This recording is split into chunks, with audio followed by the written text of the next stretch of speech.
capítulo número 17, del versículo 14 al 21. Dice así: Cuando llegaron al gentío, vino a él un hombre que se arrodilló delante de él, diciendo: Señor, ten misericordia de mi hijo, que es lunático y padece muchísimo, porque muchas veces cae en el fuego y muchas en el agua.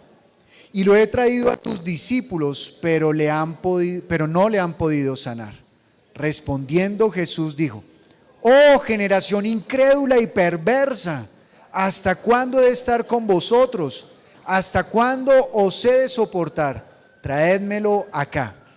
Y reprendió Jesús al demonio, el cual salió del muchacho, y éste quedó sano desde aquella hora. Viniendo entonces los discípulos a Jesús, aparte, dijeron: ¿por qué nosotros no pudimos echarlo fuera? Jesús les dijo: por vuestra poca fe, porque de cierto os digo que si tuviereis fe como un grano de mostaza, diréis a este monte: pásate de aquí a allá, y se pasará, y nada os será imposible. Pero este género no sale sino con oración y ayuno. Vamos a orar primero cada uno allí de manera personal, reconociendo sus pecados, reconociendo sus culpas. Lo va a hacer allí de manera personal. Y luego usted se dará cuenta que en la oración yo indico para que todos juntos oremos, pidiéndole al Señor que sea enseñándonos a no ser perversos. El título de la predicación de hoy es Perversos. Ese es el título, así que vamos a orar. Señor, hoy nosotros nos presentamos delante tuyo con la plena fe de que si nosotros confesamos nuestros pecados, tú eres fiel y justo para perdonar y limpiarnos de toda maldad. Así, Señor, que cada uno de nosotros allí en nuestra intimidad, entrando en el lugar santísimo, confesamos nuestras culpas, Dios. Yo, Señor, me presento en nombre de toda la congregación mientras ellos oran, reconociendo que hemos pecado, Señor, con nuestros pensamientos. Hemos pecado, Señor, teniendo pensamientos de negligencia, de pereza. Hemos pecado, Señor, con pensamientos que han deseado lo malo contra los otros. Pero el mayor de todos, Señor, es ese pecado, Señor, de no querer arrodillar nuestros corazones, nuestros pensamientos delante tuyo, sabiendo, Señor, que es lo debido. Hoy nos arrepentimos de ello. Confesamos también, Señor, que con nuestras manos y nuestro cuerpo hemos hecho actividades que no son agradables y que no honran este cuerpo que es tu templo. Y hoy nos arrepentimos de ello y pedimos que tú nos limpies, Dios. Límpianos con tu palabra, Dios. Ahora todos juntos, Señor, oramos para que tú seas hoy a través de la enseñanza mostrándonos o haciéndonos entender lo que es la perversidad y escapar de ella, Señor. Ayúdanos con tu espíritu, por favor. Guíanos, Señor, para poder seguir tu camino y poder estar, Señor, delante tuyo todos los días. Te lo pedimos en el nombre de Jesús. Amén. En la porción anterior, Jesucristo está en el monte. Él subió allí con 3 de sus discípulos y con estos 3 de sus discípulos ocurrió algo sensacional. O sea, fue algo único en toda la Escritura. Y lo que ocurrió fue que estando Jesús allí con ellos, en un tiempo de intimidad también con el Padre, se manifiesta Moisés y Elías, 2 de los profetas más fuertes en el Antiguo Testamento. Moisés se considera el director, el regente de Israel, porque es quien Dios utilizó para dar la palabra que era la ley que iba a traer la forma de organizar a todo el pueblo.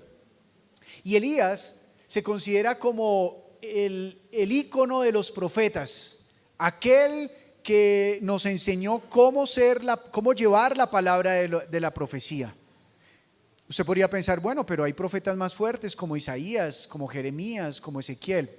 Sí, normalmente pensamos eso porque tienen los libros más gruesos. Sin embargo, profetas como Elías, profetas como Eliseo, como Amós, como Oseas, que aunque su ministerio no quedó escrito en grandes cantidades de papel, fueron hombres muy importantes porque fueron la apertura para la palabra para el pueblo de Israel. fueron los que enseñaron de qué trataba este tema de la profecía. Sin embargo, Moisés y Elías tienen algo en común, y fue que Moisés subió al monte y murió, dice la palabra, que no encontraron el cuerpo. Y en común tiene con Elías, que Elías un día cruzando el mar allí con Eliseo, cruzaron el mar, y estando al otro lado vinieron los carros de fuego y se llevaron a Elías.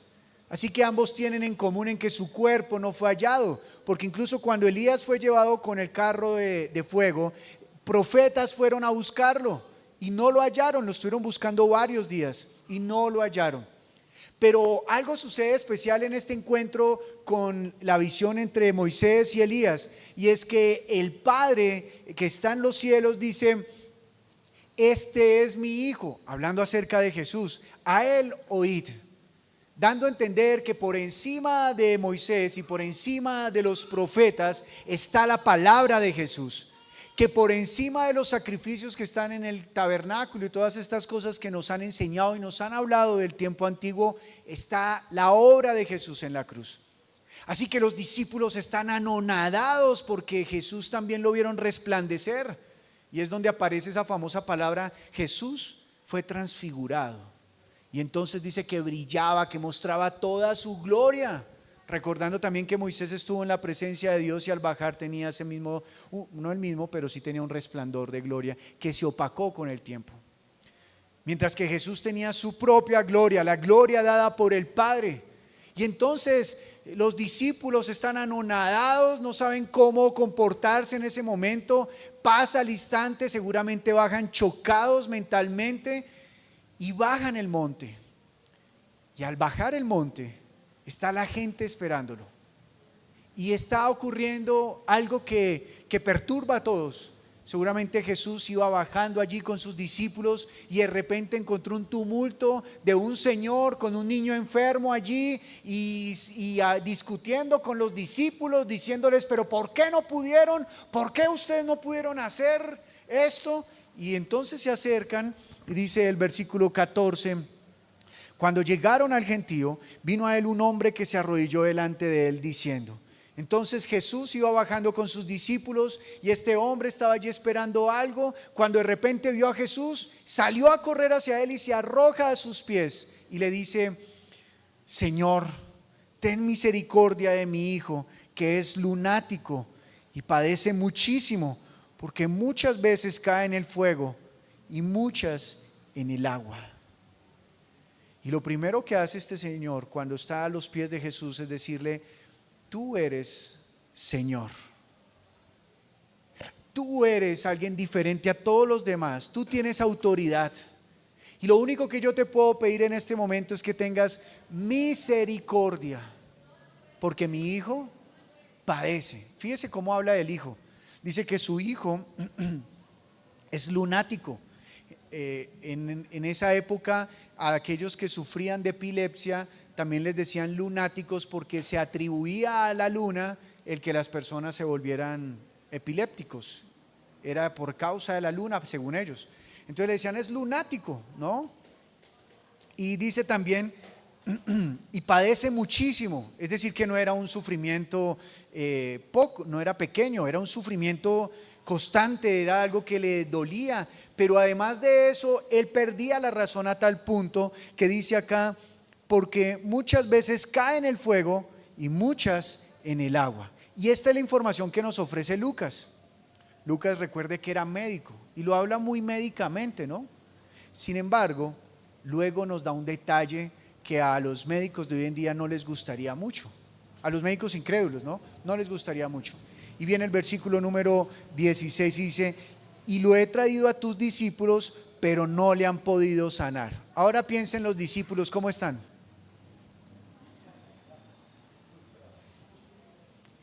Y Jesús, ok.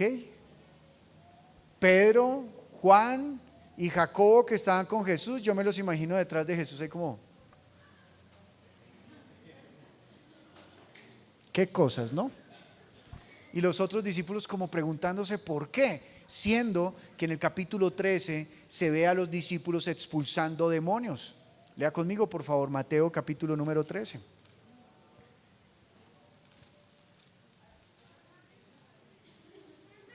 Perdón.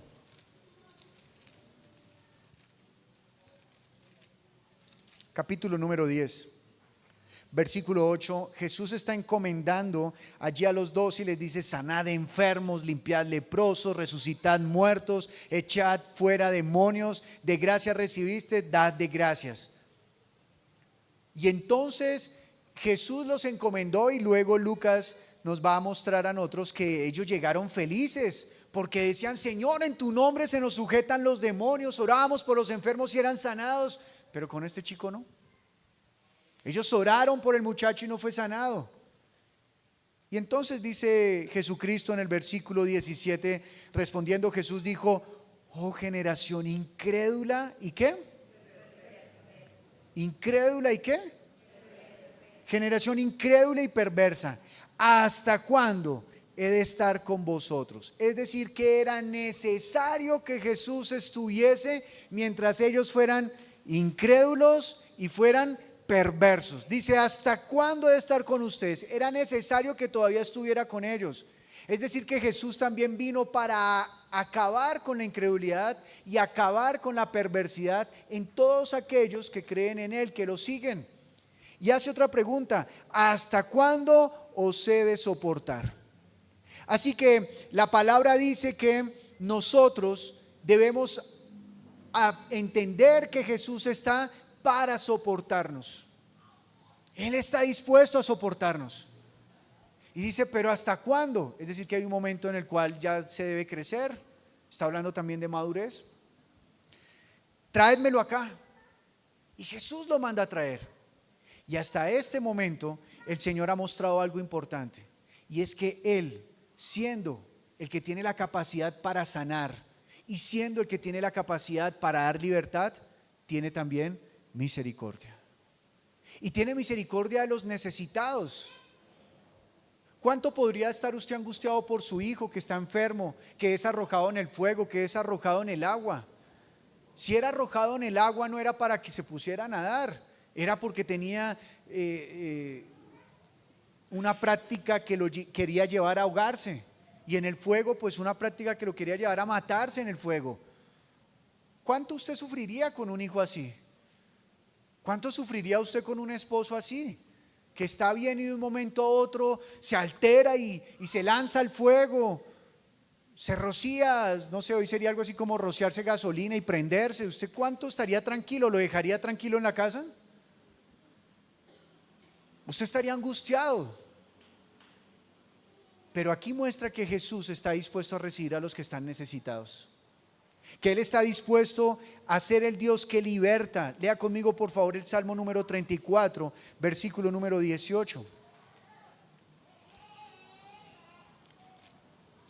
Y dice allí, en este Salmo, algo tan bonito.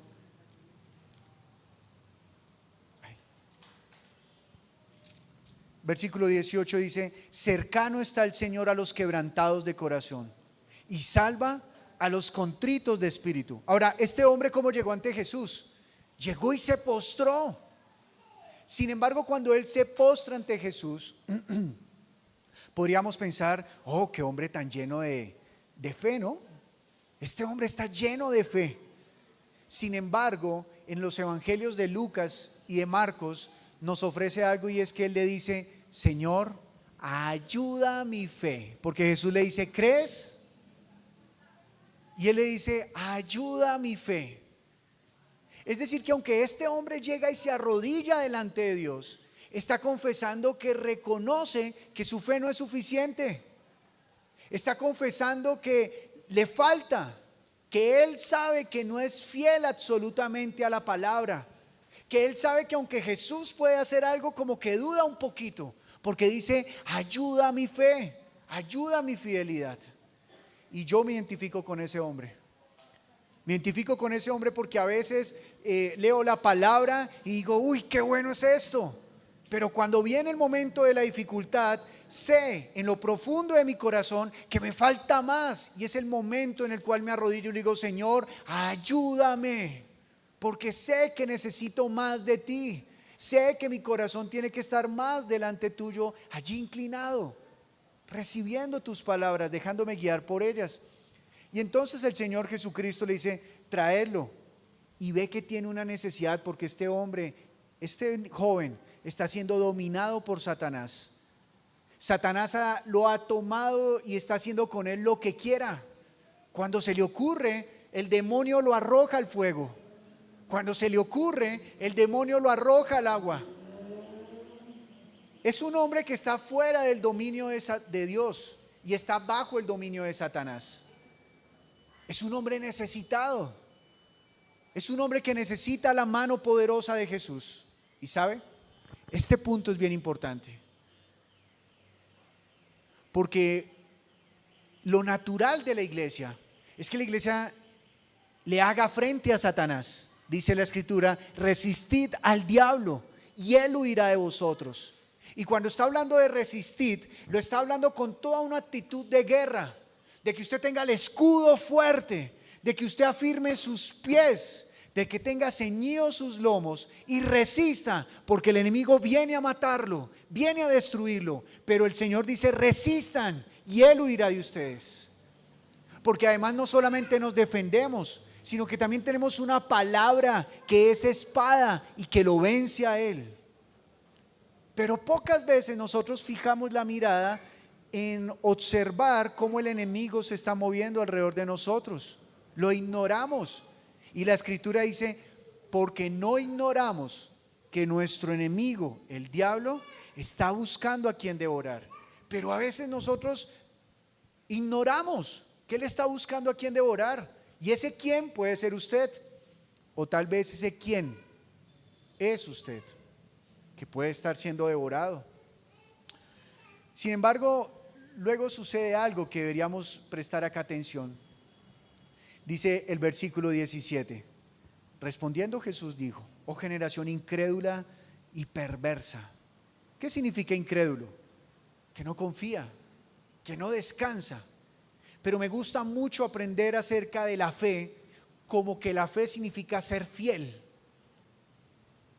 De manera que cuando se es incrédulo se está siendo infiel.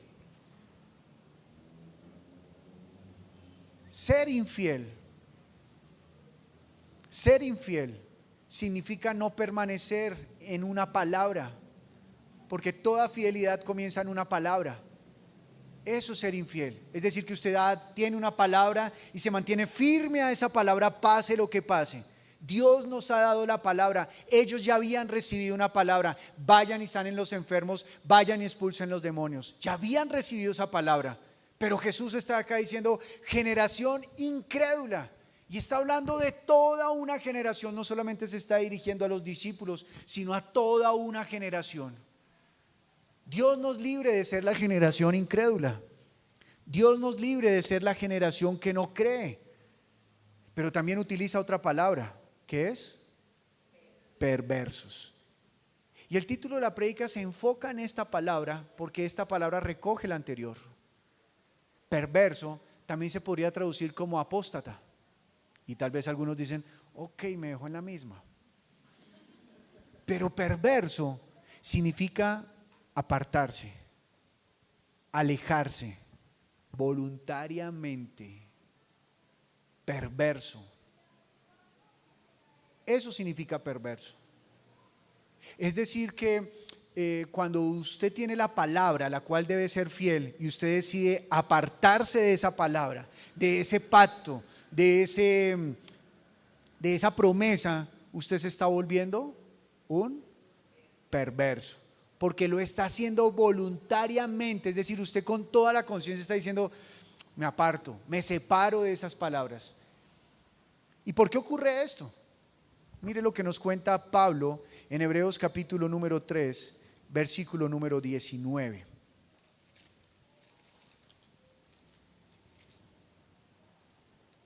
Y vemos que no pudieron entrar a causa de incredulidad. Ahora, ¿quiénes y de qué está hablando Pablo? Pablo está hablando de que algunos antiguos no entraron en el reposo del Señor a causa de ¿qué? De la incredulidad. ¿Por qué nosotros no podemos ¿Por qué estos discípulos no pudieron expulsar estos demonios? Por la incredulidad y porque se estaban separando de la palabra de Dios, de la palabra que Jesús les había dado. No obstante, hasta aquí hemos visto un acto que encierra la oración, pero ahorita los voy a mencionar para que los tengamos presentes. Y entonces Jesús, en toda su fuerza, llama y dice: traedlo aquí, traédmelo acá, traédmelo acá. Y lo trae. Y reprendió Jesús al demonio, el cual salió del muchacho, y éste quedó sano desde aquella hora. Escuche lo que dice: y reprendió Jesús al demonio, el cual ¿qué? Salió, es decir que Jesús lo echó fuera. Jesús lo echó fuera y éste quedó sano desde aquella hora. Amados, esto es un principio de la fe en la iglesia. Usted y yo, en el nombre de Jesús, usted y yo, no unos solos, usted y yo tenemos la autoridad para expulsar demonios. Usted y yo no debemos huirle a los demonios. Recuerdo un momento en el cual fui perverso. Vivíamos con mi esposa en el apartamento en el Minuto de Dios, y ese apartamento tenía una cualidad, porque era una cualidad: no tenía puertas internas, solo la del baño. Y eso era una cualidad porque en caso de emergencia pues no hay que abrir puertas, sale usted derecho, ¿no? Y entonces recuerdo que también teníamos otra particularidad, y era que nuestra cama no era alta, era pegada al piso, o sea, era solo el colchón. Y era chévere, ¿no? Porque en caso de que uno durmiera mal, pues el golpe no era tan fuerte. Bien. Y después de un tiempo comenzó a suceder que yo me quedaba quieto, pero quieto no voluntariamente, sino que quedaba inmóvil y me despertaba en la madrugada. Y yo entonces observaba y comencé las primeras noches a sentir solo temor en mi corazón. Y yo comencé a consentir eso. Yo sabía que en el nombre de Jesús yo podía expulsar cualquier presencia espiritual, pero yo comencé a consentir eso y yo decía: pura carreta, eso no es. Comenzó a pasar el tiempo y con el tiempo la cosa comenzó a crecer más y más. Y ya comencé a ver una manifestación más fuerte. Entonces habían cosas que se movían y yo era así, yo trataba de llamar a mi esposa y no podía. Y comencé ya a llegar la noche, para mí era terrible. Y le estoy hablando de hace 5 o 6 años, o sea, hace poco. Es decir, ya era adulto en la fe. Y yo ahí, y llegaba la noche y en algún momento le había dicho a mi esposa, y pues ella: pues ora, en el nombre de Jesús se va. Y yo: gracias. Pero yo estaba entrando en un momento de perversidad, porque aunque sabía que era en el nombre de Jesús, algo me tenía frenado. Y eso comenzó a llegar casi al fin de mes. Tanto que ya incluso esos días cuando me paraba a predicar, yo decía: ¿de verdad va a predicar de la fe? Y comencé a tener una lucha interna. Pero cuando llegaba la noche mi oración ya la hacía en un lugar diferente, porque tenía incluso temor de ir a la sala, porque yo sentía que habían presencias demoníacas allí.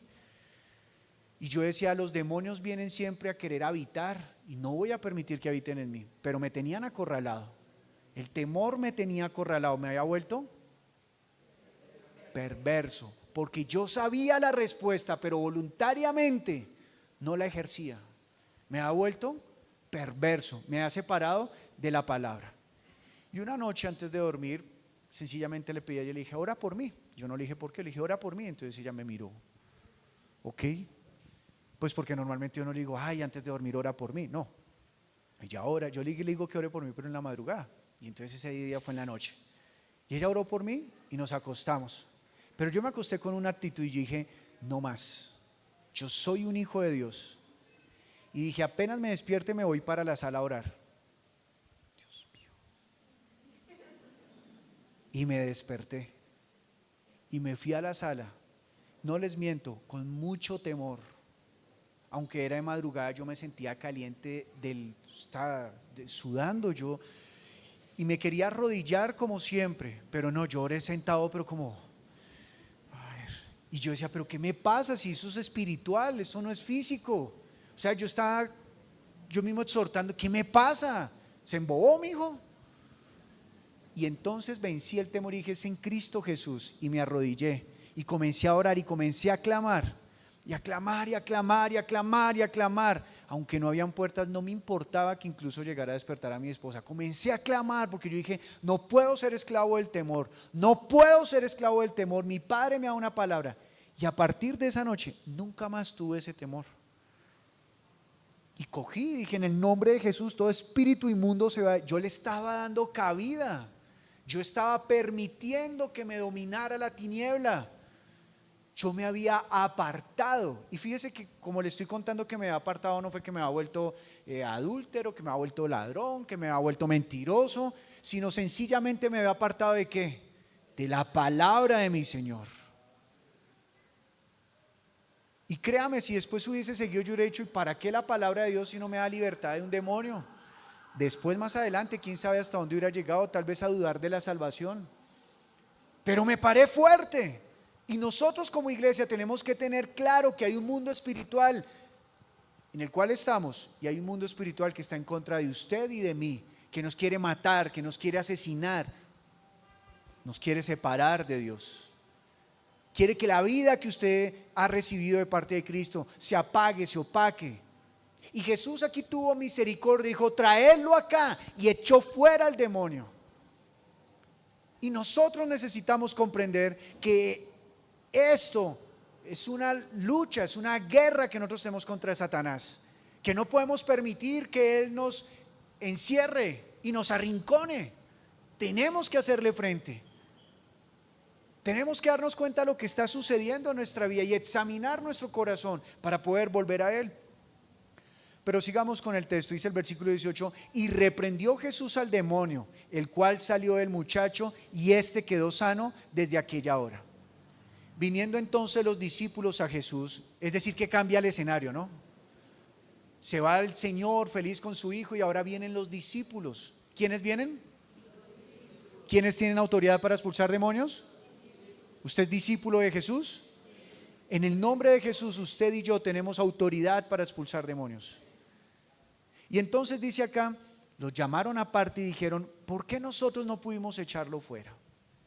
Y quisiera que esta pregunta la colocáramos en nuestra vida para muchas cosas. ¿Y por qué, Señor? ¿No? Le preguntamos a él, ¿y por qué tal cosa? ¿Y por qué no pude, lloré por el enfermo y no se sanó? ¿Y por qué, Señor, yo me siento como que oro y como que sigo igual? ¿Y por qué, Señor? Y le preguntamos a él muchas cosas, ¿no? ¿Y por qué?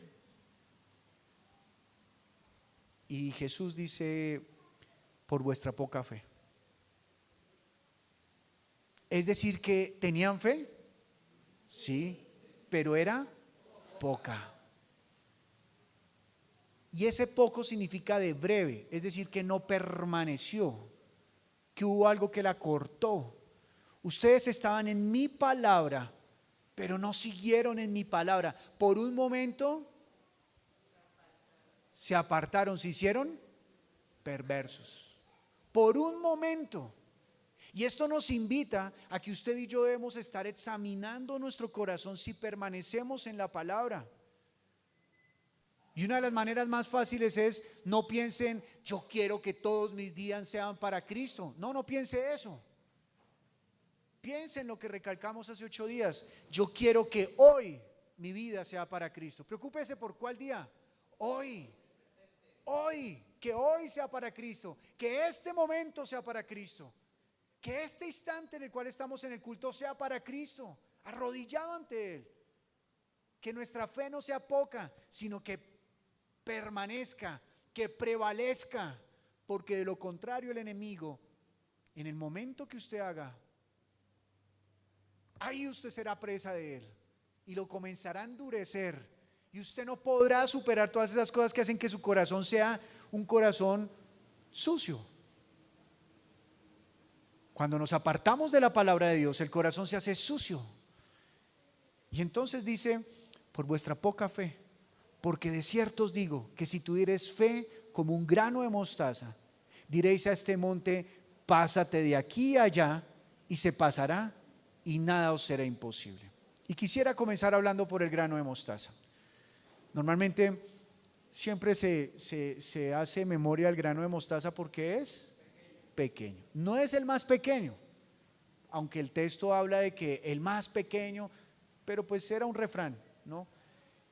El grano de mostaza es el más pequeño, pero el grano de mostaza puede medir 1 milímetro, 2 milímetros. Recuerdo que una vez Nicole me regaló un granito de mostaza. Y yo decía, uy, yo nunca lo había visto, y cuando me lo regaló yo dije, es demasiado pequeño. Pero ese granito tiene algo poderoso. Y es que cuando crece llega a ser un árbol muy grande, grandísimo, enorme, grande, un follaje grandísimo, se extiende hacia los lados, es un árbol muy bonito. Pero, ¿qué es lo que nos quiere transmitir esto? Que esa semilla, usted la mete en la tierra, la cubre, y ella comienza a recibir el agua, y ella es fiel, aunque es tan pequeña, es fiel al propósito que se le dio. Y lo primero que comienza a hacer esa pequeña semilla, lo primero que hace una semilla, ¿qué es? Morir.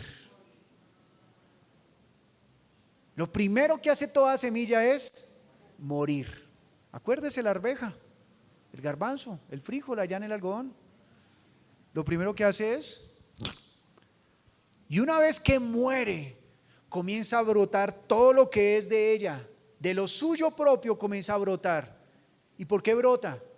Porque está buscando el agua y comienza a avanzar hacia el agua, porque es fiel a su propósito, porque la semilla entiende que aunque sea diminuta, tiene el poder de llegar a ser grande, porque a eso fue enviada esa semilla.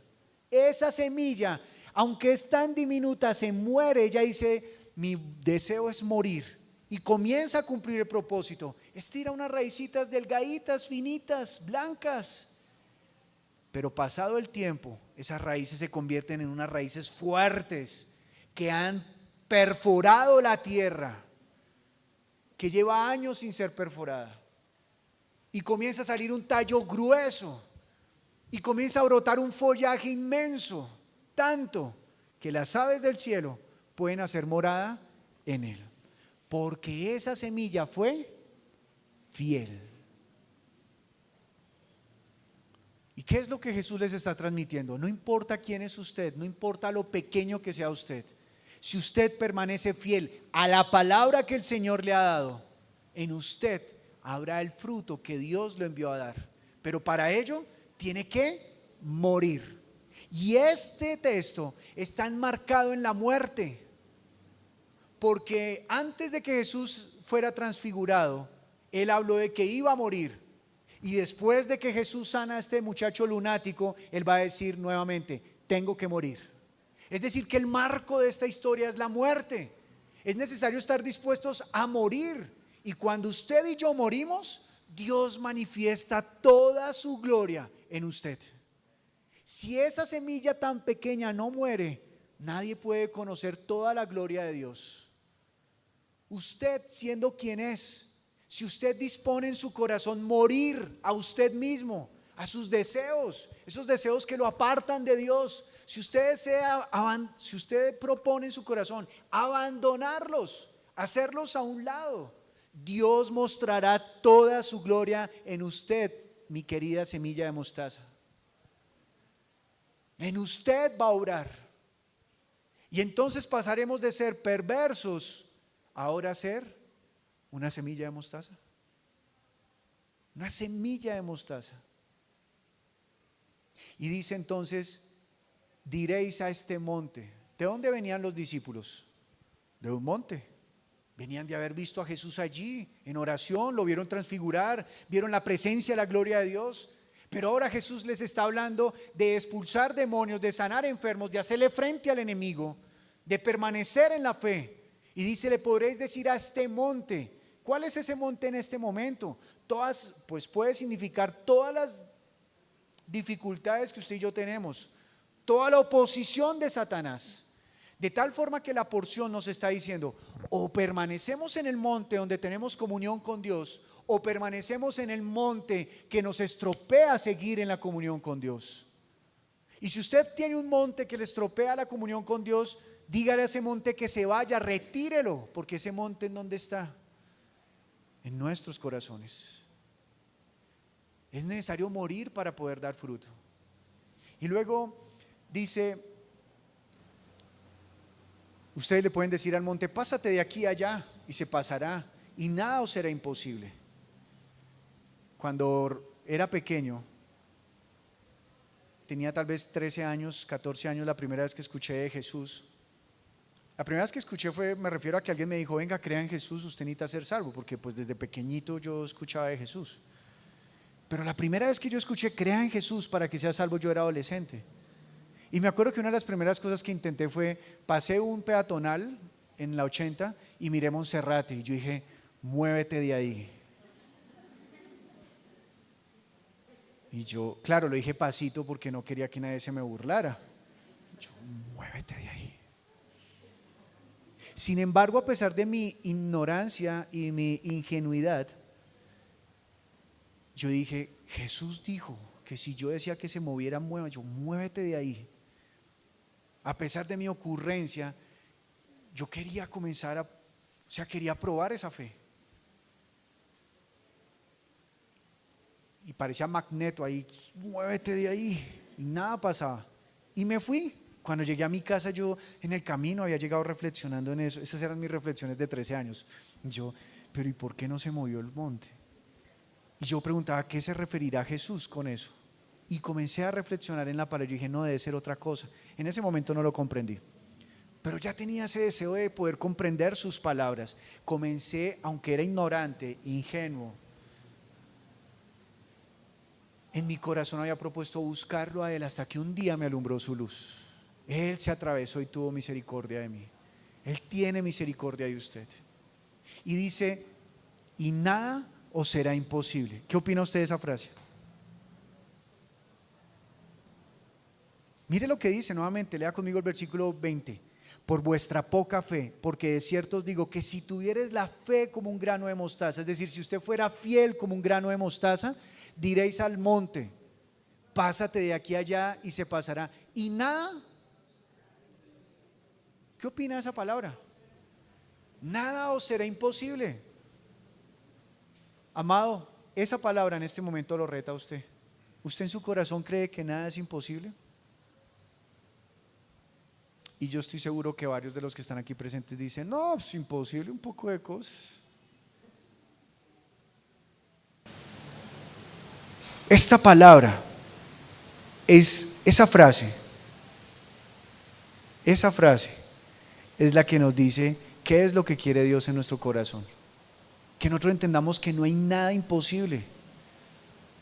Ahora, nada imposible en cuanto a qué. No es en cuanto a, mi hijo quiere emprender la empresa, hágale, que para Dios no hay nada imposible. Pues para Él no, pero de pronto para Él sí. ¿Pero a qué se refiere es imposible? A que usted se maneje como en el reino de los cielos. Yo les dije a ustedes, vayan y expulsen demonios. Ahora me están preguntando, ¿por qué ya no pudimos? Porque dejaron de ser fieles. Sean fieles como el grano de mostaza, y nada será imposible de lo que yo les he dicho que deben ir a hacer. Yo les he dicho que vayan y sean libres, que prediquen la libertad de Cristo. Eso es posible si permanecemos fieles en la palabra. Y dice el versículo 21, pero este género no sale sino con oración y ayuno. Acá hay un problema con algunas porciones. Si usted tiene alguna versión allí diferente a la Reina Valera, se va a dar cuenta que ese versículo no está. No está. ¡Nos robaron!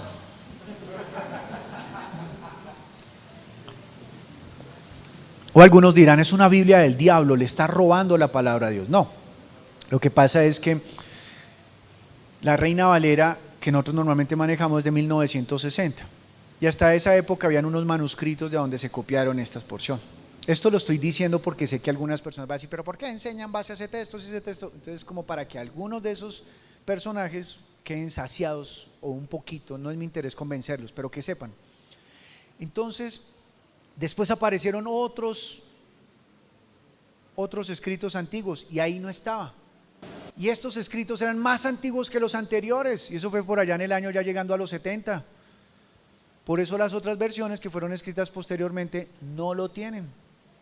Ahora diríamos, entonces ese versículo no vale. No, sí vale, porque en los otros evangelios está, solo que sin la palabra y ayuno. Solamente está, pero este género no sale sino con oración. Sin embargo, eso no es, ay, ¿cómo así? Entonces no tenemos que ayunar. No, tranquilos, sí hay que ayunar, no se preocupe, no entre en angustia porque usted ahora va a decir, ay, no hay que ayunar. No, sí hay que ayunar. Pero, ¿cuál es el punto? ¿Qué significa la oración? Y mire que este es el punto. ¿Cuál es la pregunta? ¿Qué fue lo que dijo el hombre cuando llegó ante Jesús? Tus discípulos no pudieron, ten misericordia. Y luego los discípulos le vuelven a preguntar, ¿por qué no pudimos? Y ahora Jesús está contando todo esto, la semilla de mostaza, alrededor de una pregunta, ¿por qué no pudimos? Y la pregunta es, ¿por qué la iglesia no puede hacer lo que Dios nos mandó a hacer? Y Jesús nos contesta acá, porque les falta fe, porque se hicieron perversos, y esa perversidad solamente se acaba en la oración. ¿Se da cuenta lo importante de la oración? Cuando usted decide no orar, es un hombre y una mujer perverso. Cuando yo decido no orar, soy un hombre y una mujer perverso o perversa. Hemos decidido salirnos. Cuando usted viene a la oración, hay algo que nos enseñaron y es, ore hasta que Dios le responda. No deberían enseñarnos así. Deberíamos enseñar, ore hasta que usted comprenda la voluntad de Dios. Porque Dios habla siempre. Dios no nos deja a la deriva. Él tiene la palabra para usted. Cuando nosotros nos acercamos a la oración, no es solamente para conocer al Padre, es también para conocer mi corazón, porque en la oración es donde Dios me muestra, hijo, esto es lo que debes hacer, no tu voluntad. Y en la oración es el momento donde yo decido seguir aferrado a la palabra de Dios o hacerme perverso y dejarla a un lado, aunque la conozco y la pronuncio. Dios quiere es una iglesia fuerte, que camina en su voluntad. Perverso significa separarse, alejarse. La única manera de hacerle frente al enemigo es orando, porque en la oración es donde yo recibo todo de Dios. Es verdad que el Espíritu Santo está en nosotros, pero el Espíritu Santo se aviva cada vez que yo voy a la oración, cada vez que yo me arrodillo delante de Dios, cada vez que yo busco a mi Señor para que me llene. La oración es vital para la iglesia. Y quiero repetir esa frase que es de antaño: una iglesia que no ora, el enemigo la devora. Si usted no está orando, mi amado, si usted no está orando, mi amada, usted está siendo devorado por el enemigo. Y puede que esto le caiga a usted en gracia o le caiga como un baldado de agua. Diga, qué pereza, ya nos van a poner a orar. Ese es el pensamiento del enemigo.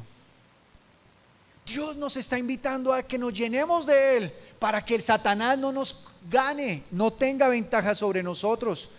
Una persona que es salva, que ha decidido vivir sin la oración, es la persona que ha decidido caminar por la perversidad. Así que hoy Dios nos está invitando a arrepentirnos. Mire lo que dice Juan capítulo 15 versículo 16, y mire cómo Jesús mismo lo dice. Anteriormente lo leímos también con el muchacho lunático, pero mire lo que dice Juan capítulo 15 versículo 16. Dice, no me elegisteis vosotros a mí, sino que yo os elegí a vosotros y os he puesto para que vayáis y llevéis ¿qué? Fruto, y vuestro fruto permanezca, para que todo lo que pidiereis al Padre en mi nombre, Él os lo dé. Y esta frase suena como un poco raro. Bueno, lo primero que nos dice es que Él fue el que nos escogió. Sí, Él conoce quién es usted. Él sabe cuáles son sus debilidades. Dice, yo fui el que los escogí a ustedes. Yo fui el que los elegí. Y los he puesto para que vayan y lleven fruto. Y en la medida que ustedes lleven fruto, mi Padre les va a dar todo lo que ustedes necesitan. Todo lo que necesitan para esa bella obra. Es decir, que está hablando de una relación con el Padre. Podemos hablarle al Padre y el Padre nos va a dar la vida. Pero una de las preguntas que más suceden en la iglesia es: yo quiero ser usado por Dios, pero no soy usado por Él. ¿Por qué? Porque no estamos orando, mis amados. Porque no estamos buscando al Señor en la intimidad. ¿Sabe? Cuando hice el video para las mujeres, el Día de la Mujer, entonces yo después miré el video y me puse de puro curioso a contar cuántas Biblias salían en el video. Yo, 1 Biblia, 2 Biblias, 3 Biblias, tenía un poco de Biblias. Y entonces me acordé que un hermano me invitó a que hiciéramos una bibliatón, a que todos donemos Biblias, esas Biblias que usted no está utilizando, para regalárselas a los que no tienen Biblia. Y eso lo podemos hacer. Y yo dije: Señor, porque en ese tiempo estaba estudiando esto, y dije: Señor, ¿cuántos de nosotros conocemos la palabra, pero no la estamos creyendo? Es decir, ir a la oración es entender y meditar en esa palabra que Él me ha dado. Que nosotros, cuando nos acerquemos a la oración, podamos ver que el Señor nos equipa para poderle hacer frente al enemigo. Pero el enemigo va a querer que usted y yo estemos dispersos, que no lo busquemos a Él. Ahora mismo que estábamos cantando en la alabanza, yo decía: uy, han utilizado bastante tiempo en la oración. Y dije: más de uno se puede incomodar. No, pero no es alabanza, no es oración. Y yo decía: bendito sea el Señor, porque nos está impulsando a orar más, a mostrar que necesitamos del Señor, que no le podemos huir, porque algunos le oyen a la oración como: yo pongo alabanza todo el día, porque alabar es orar 2 veces. Eso es una mentira. Eso no enseña la Escritura. Eso se le enseña a los cristianos livianos. El efecto de la oración es poder vencer al enemigo. El enemigo nos va a dominar si nosotros no nos inclinamos ante Dios. Y el segundo aspecto, y el último, es: ¿qué significa poca fe? ¿Y qué hace que tengamos poca fe? ¿Sabe? Ese término poca fe solamente está en Mateo, no está en otros evangelios, solo está en Mateo. Y le quiero mostrar que antes de esta porción ya Jesús la había utilizado, y nos mostró 3 momentos en los cuales la utilizó. Lea conmigo, por favor, Mateo capítulo 6, versículo 30.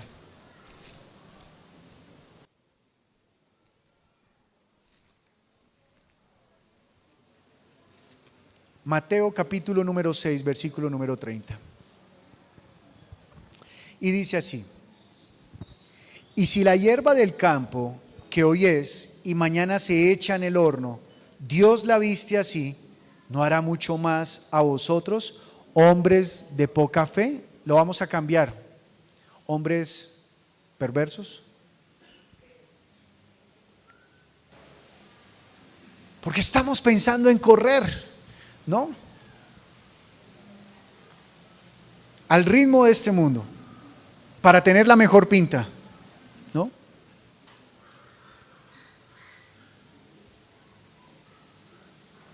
Para tener los pendientes más bonitos, el bolso que haga juego con los zapatos, el cinturón que haga juego con mi cabello, ¿no?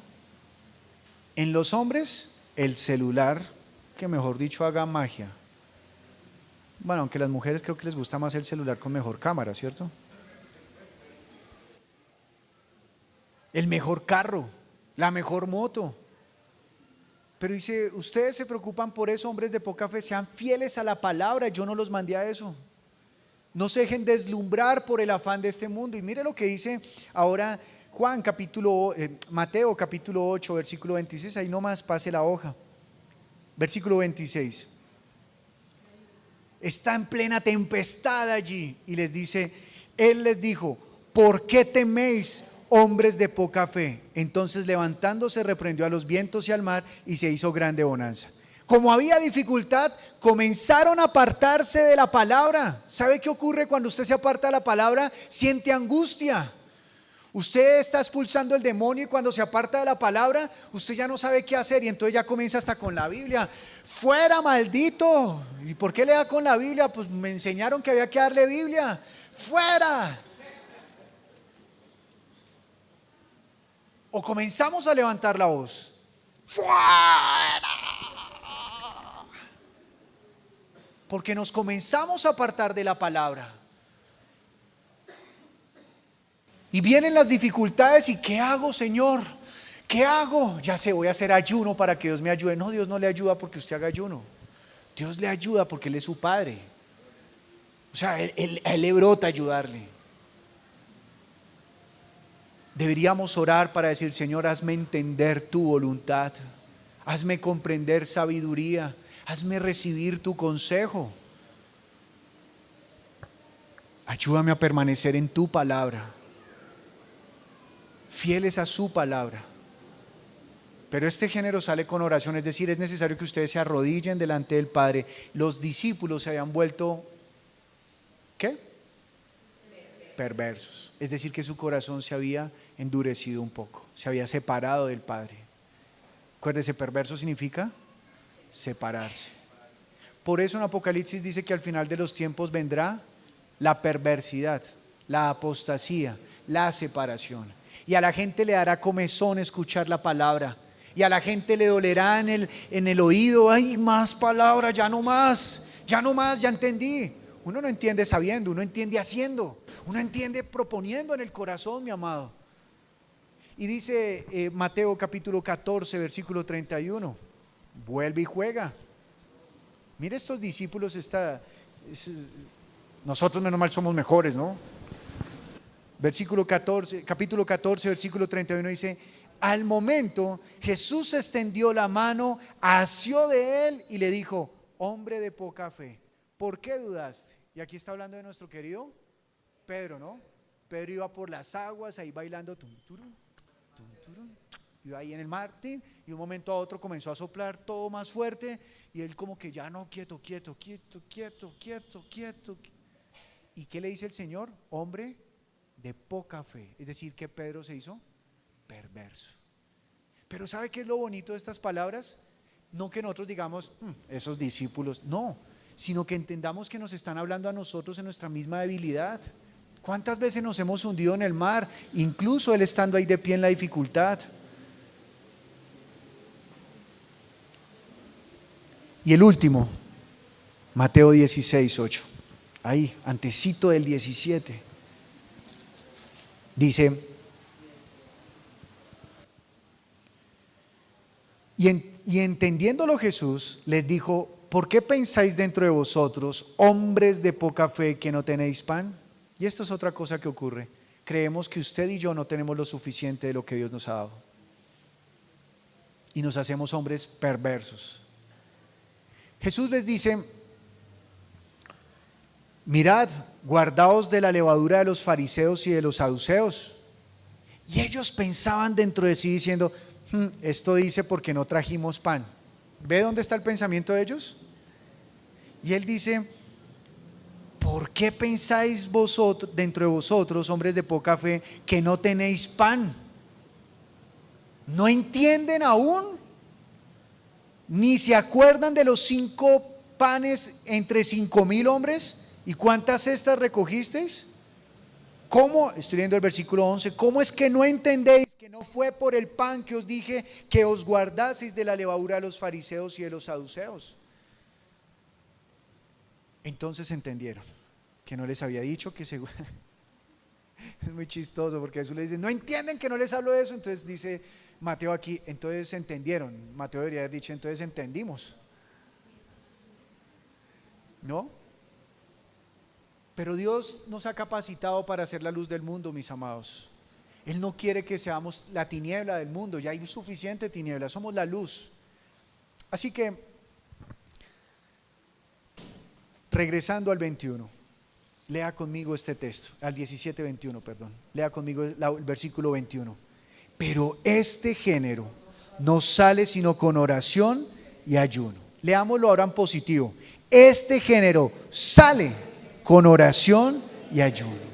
Amado, toda esa cosa maluca que tiene usted por dentro, que yo tengo por dentro, esa arrogancia, esa maldad, esa felicidad porque al otro le va mal, porque a los cristianos también sufren de eso. Uy, le fue mal. Eso le pasa por el pecado oculto que no ha confesado. Sí, nos gozamos de eso, incluso entre los mismos ministros, entre compañeros. Tiene un grupo de estudio que prospera más que el otro y eso debe ser que le está pagando para ir. En la iglesia existe eso. Ese celo que usted tiene en su corazón que no es bueno, ese deseo de abandonar las cosas, ese deseo de no levantarse a buscar del Señor, de no buscarlo en la Escritura, amado, eso sale con oración. Esa rabia que usted tiene, esa falta de perdón, sale con oración. Basta de decir, Señor, es muy berraco. Ni siquiera preguntamos por qué no puedo, sino, eso podrá Jesús que es perfecto, pero yo no puedo perdonar, yo no puedo pasar por alto la ofensa. No, Jesús está diciendo, sí, es difícil, porque les falta fe, falta que recuerden mis palabras. Él dijo, me conocerán a mí y yo los haré libres. Pero nosotros a veces nos hacemos perversos y queremos seguir cargando con esas cosas en nuestro corazón. Malos con los hermanos, malos en la familia, malos en lo que hacemos, escondiéndonos como iglesia. Eso sale con oración, mi amado. Eso no sale con seminarios, eso no sale con talleres, eso no sale leyendo la Biblia 1000 veces. Eso sale con un corazón contrito y humillado. Eso sale orando y orando, amado. La iglesia es el pueblo que se identifica porque mantiene pegadito al Señor. La gente quiere que se le restaure el hogar, la gente quiere tener una mejor vida, la gente quiere vivir feliz, que es muy triste que los cristianos no vivan felices, porque se supone que Dios es la plenitud. Y no me refiero felices para todo, ¿no? Gloria a Dios por la lepra ya del vecino, ¿qué nota? No se trata de eso, sino que no vivimos con congoja, que no vivimos amargados. Pero el cristianismo no, el cristiano está mal. Entra a las empresas, entra por todo lado madreando, y perdón que utilice eso, pero así he visto cristianos, maldiciendo la vida. Qué palabra ni qué nada, esta mañana ahora y no me sirvió para un nada. ¿Qué va? Así está viviendo la iglesia, una iglesia perversa,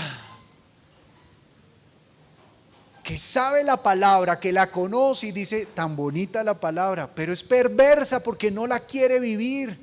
Y para vivirla no se puede saber, se necesita arrodillarse allí.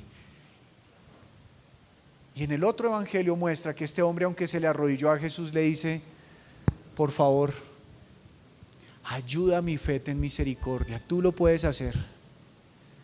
Mis amados, el único que nos puede limpiar es Jesús, si nosotros reconocemos que hemos sido perversos. La primera carta de Juan, capítulo 1, versículo 9, dice esto, que si usted confiesa su pecado, escuche, que si usted confiesa su pecado, Él es fiel y justo para perdonarlo y para limpiarlo. Pero si usted quiere seguir siendo perverso y no confiesa esa perversidad, usted no va a ser limpio nunca. Dice, para perdonar y limpiarlo de la maldad. De la maldad. Amado, hoy el título es Perversos, pero la invitación es a que seamos esa semilla de mostaza y nada nos será imposible. Seremos una iglesia que, aunque padezcamos por causa del nombre de Jesús, seremos más que vencedores. Yo quiero ser esa iglesia, yo quiero ser ese hijo de Dios. Yo quiero que cuando yo llegue al reino de los cielos, Jesús diga, llegó mi semillita, siga. Ay, se cayó, párese, siga. ¿Sí? No importa, porque llegaré con mis debilidades, pero en Él entraré al reino, porque es por gracia, no por mi facultad. Por eso necesito orar, porque en la oración reconozco, Señor, me desarmo, confieso que he pensado que es por mis fuerzas. Mire lo que ellos le preguntaron, ¿por qué no pudimos? ¿En qué estaban pensando? En su poder. Y Él les dice, porque les falta poder de Dios. Eso es traducido, les falta oración por vuestra poca fe. Amado, deje de confiar en usted. Te invitamos a que te suscribas al canal de Nuestra Iglesia Viva y actives la campanita de notificaciones.